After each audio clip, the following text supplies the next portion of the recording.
Voici l'unité de valorisation organique de Saint-Perdon dans le département des Landes.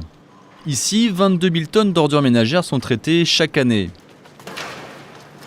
Ces ordures vont passer dans ce tube qui permet d'accélérer la dégradation des matières organiques et de commencer un tri mécanique.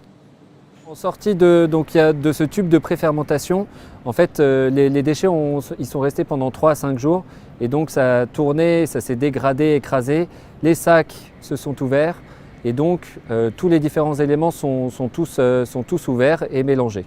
Et donc l'objectif après, donc on va voir par exemple un trommel, c'est-à-dire c'est une grosse machine qui fait 12 mètres de long avec de la maille de 50 et à travers cette maille, donc ça va être le fin qui va passer, donc le compost, le verre, le petit plastique, etc.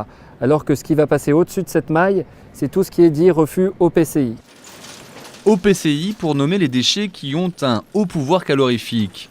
Globalement, le plastique, qui représente plus de 40% des ordures ménagères. Objectif, produire du CSR, combustible solide de récupération, consommé dans les fours des cimenteries, en substitution au combustible fossile.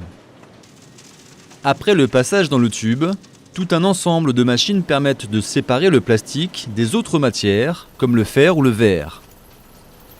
Toutefois, ces plastiques arrivent humides. Pour préparer le CSR, il faut d'abord les sécher. Ici, ce sont 126 panneaux thermovoltaïques qui vont à la fois produire de l'électricité pour alimenter des ventilateurs et aussi produire de l'air chaud et sec.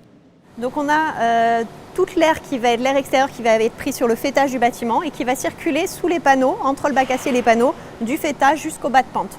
En circulant sous les panneaux, cet air va se réchauffer, monter en température et diminuer en hygrométrie.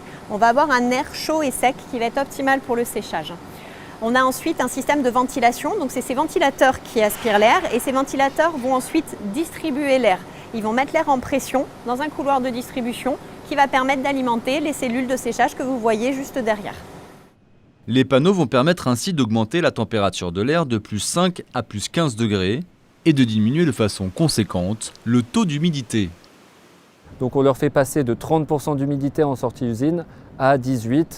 Et l'objectif, aujourd'hui, c'est ce qui est donné par les cahiers des charges, mais l'objectif, c'est de faire moins de 18% d'humidité pour qu'il ait le meilleur pouvoir de combustion possible. Une fois séchées, ces matières seront envoyées dans une autre usine pour finaliser la composition du CSR. Sur les 22 000 tonnes d'ordures ménagères par an, l'usine sort environ 11 000 tonnes de compost et aujourd'hui 2 000 tonnes de pré-CSR. Le reste partira en incinération classique.